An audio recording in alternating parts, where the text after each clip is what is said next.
अस्सलामुअलैकुम। क्या हाल है दोस्तों, कैसे हैं? उम्मीद है खैरियत से होंगे। मैं हूँ सुमैया और वेलकम करती हूँ आपको नेमतें बेशुमार चैनल में। आज मैं लेकर आई हूँ एक बहुत ही आसान, बग़ैर अंडे और बग़ैर ओवन के बनाने वाला केक। ना अंडा, ना ओवन, ना ही कोई झंझट। बस सादा चंद अज्जा से आप घर पर नरम मज़ेदार केक बना सकते हैं। तो आइए शुरू करते हैं। बिस्मिल्लाहिर्रहमानिर्रहीम।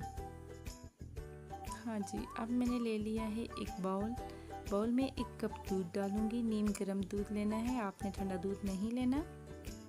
इसमें अभी 1 कप पिसी हुई चीनी डाल दी है और ये है चौथाई कप, ठीक है। 1/4 कप है इसमें कुकिंग ऑयल या घी का। इसमें मैंने घी मेल्ट करके डाला है। 1/2 टी स्पून मैंने डाल दिया है वनीला एसेंस। अच्छा, एसेंस डालें तो भी आपकी मर्ज़ी, ना डालें तो भी मर्ज़ी, ताकि क्योंकि इसमें अंडे नहीं हैं, लेकिन अगर आपको फ्लेवर चाहिए तो आप इसमें डाल सकते हैं। इससे ना केक का फ्लेवर बहुत अच्छा होता है। अभी इसमें मैं डालूँगी 1 कप मैदा। मैदे को अच्छी तरह से आपने छान लेना है। छानना बहुत ही ज़रूरी है। इसमें से जो है एयर वगैरह निकल जाती है, कोई गुठलियाँ वगैरह हो तो वो भी निकल जाती हैं। 1 चम्मच भर के अभी मैं इसमें डालूँगी बेकिंग पाउडर का।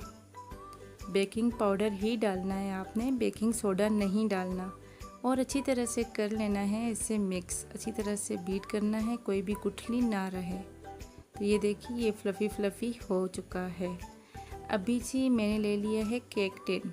ये है जी केक मोल्ड। अच्छी तरह से मैंने इसे ग्रीस करके बटर पेपर लगा दिया है। अभी इसमें मैं ये सारा मेज़र डाल दूँगी। ये देखिए, इसी कंसिस्टेंसी में हो आपका ये केक। बहुत ज़्यादा थिक ना हो, वरना ये केक अच्छा नहीं बनेगा। तो ये सारा मेज़ा इसमें डाल देना है। कोई भी अमेज़ा ना रहे बर्तन के साथ, कोई चीज़ ज़ाया ना जाए। इस तरह से सारा निकाल लेना है।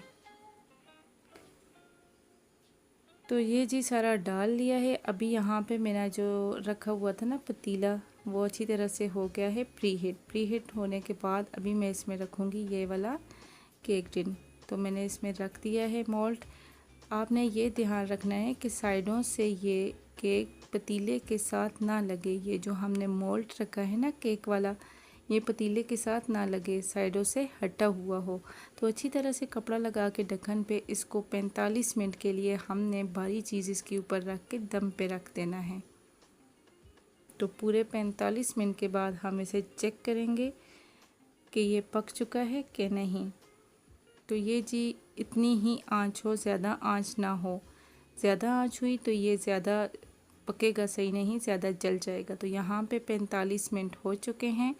तो अब देखते हैं केक। माशाल्लाह बहुत ही ज़बरदस्त सा ये केक रेडी हो गया है। इसका कलर चेक करिए, हालांकि इसमें अंडे वगैरह मौजूद नहीं थे, तब भी इसका कलर माशाल्लाह बहुत अच्छा आया है।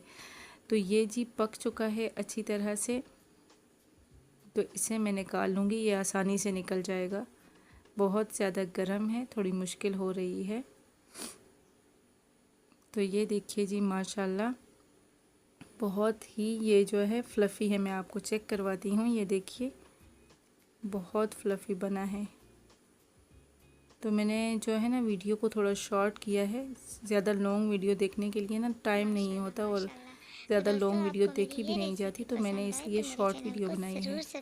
तो ये कटिंग करके सारे केक को मैं इसमें रख दूँगी। और मुझे कमेंट्स में बताइए कि तो आपको यहाँ पे मेरी ये अगर आपको रेसिपी मेरी ये कैसे वीडियो लगी पसंद और मैं आ आपके रही हो साथ तो मेरे बहुत चैनल शेयर को ज़रूर सब्सक्राइब करें, मेरी इस रेसिपी को लाइक करें और मुझे कमेंट्स में बताएं कि आपके साथ कौन सी रेसिपी शेयर करूं। और अगर आपको कोई समझ ना आए तो आप मुझसे पूछ सकते हैं कमेंट्स में। बहुत सी दुआ में याद रखिएगा। अल्लाह पाक आपको खुश रखे, आबाद रखे। अल्लाह हाफिज़, फ़ी अमानिल्लाह।